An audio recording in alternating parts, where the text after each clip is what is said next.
Hello दोस्तों, कैसे हो? फिर से एक बार आप लोगों का मैथ्स वाले रवि भैया में स्वागत है। जैसा कि हम लोग इससे पहले कर चुके थे एज डिसजॉइंट सब ग्राफ, अब हम लोगों का नेक्स्ट टॉपिक है वर्टेक्स डिसजॉइंट सब ग्राफ। उसमें क्या था, एज कॉमन नहीं होता था, तो इसमें क्या होगा, वर्टेक्स कॉमन नहीं होगा दोनों सब ग्राफ में। यानी कि दो सब ग्राफ अगर हम H1 H2 लें ग्राफ और G is said to be disjoint, H1 H2 do not have any vertex in common, कोई भी वर्टेक्स दोनों में कॉमन नहीं होना चाहिए। This is called vertex disjoint सब ग्राफ।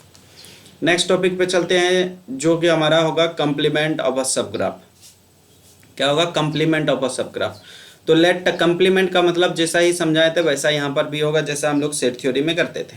अगर बात करें H V1 B dash E dash be the subgraph of G, कोई भी ग्राफ का एक सब ग्राफ है, the complement of graph H with respect to, अगर निकालेंगे it is denoted by HG V E minus E dash. For example इसको देखते हैं। ये देखिए, पहला आपका कोई ग्राफ है, आपका बी एक ग्राफ और सी एक ग्राफ है, ठीक है। C is complement of B with respect to A, with respect to A. C जो है कंप्लीमेंट है किसका? बी का। कंप्लीमेंट का मतलब जैसे सेट थ्योरी में समझिए, ए का कंप्लीमेंट होता है यूनिवर्सल सेट में उस सेट को घटा देना। अगर हम सेट हमारा बात करें बी है और यूनिवर्सल सेट मेरा ए वाला है, अगर ए सेट में हम इसको घटा दें, किसको घटा दें? V1 V4, V4 से किसको? V2, V2 कहाँ है? यही तो V2 होगा। और इससे घटा दें V5 को। अगर इसको हटा दें तो बचा क्या मेरा?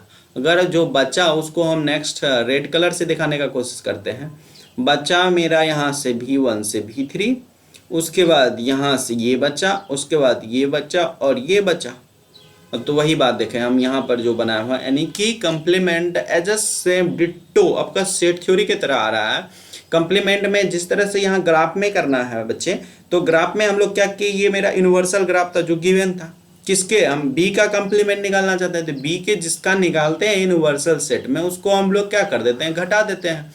तो उसी प्रकार हम लोग इस ग्राफ में इसको घटा लेते हैं, तो घटा लिए तो हमको ये जो बच गया रेस, दिस इज कंप्लीमेंट, इसलिए लिखे हैं C is a complement graph B with respect to A, ए के रिस्पेक्ट में।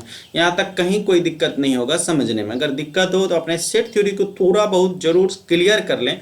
फॉर एग्जांपल जैसे कि इसी का अगर हम बात करें, यूनिवर्सल सेट अगर मेरा 1 2 3 था, अगर हमको ए सेट गिवन है 3 का, अगर इसका हमको ए का कंप्लीमेंट, तो 3 को इसमें से हटा देंगे तो क्या बचेगा? 1 2, this is a complement of A given. तो इसी तरह से निकालते हैं। चलते हैं हम लोग next topic, complement of a simple graph. कोई भी सिंपल ग्राफ का हम लोग कंप्लीमेंट कैसे लेते हैं? सिंपल ग्राफ का डिफिनेशन क्या था? A graph having no self loop no parallel edges is called complement. चलते हैं, let G be the simple graph, the complement G is the graph G dash. तो उसके एज से क्या हटा देना है? By the definition, if and only if it is not in E, another word the Vi and Vj are adjacent G dash, they are not adjacent in G।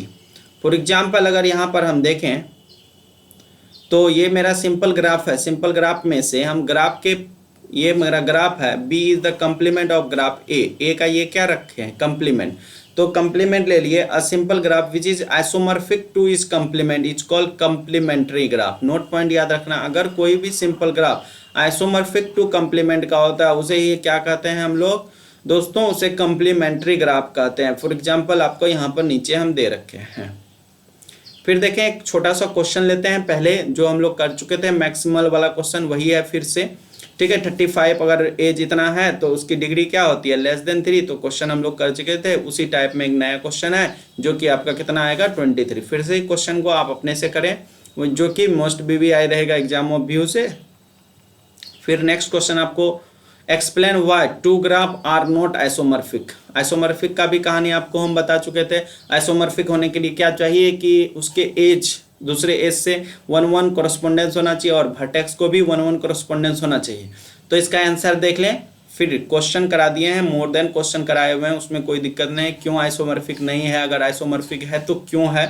क्योंकि देख सकते हैं इसकी डिग्री से भी देख सकते हैं और पेंटेड वर्टेक्स के थ्रू भी बता सकते हैं।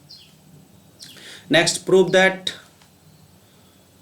आपका क्या कहता है? नेक्स्ट क्वेश्चन है आपका, prove that G is the self complementary then G is the 4k and 4k vertices in the n integer।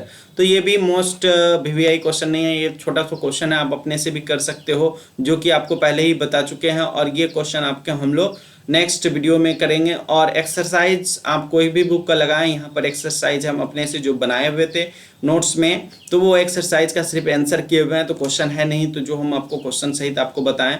इसलिए आप अपना कोई भी बुक उठाएं, जहाँ तक हम पढ़ा चुके हैं वहाँ तक एक्सरसाइज कराएं। अगर नहीं बनते हैं तो आप हमें कमेंट बॉक्स में कमेंट करें, जिस टाइप का क्वेश्चन नहीं बन रहा है तो हम आपको उस टाइप का क्वेश्चन कराने का कोशिश करेंगे।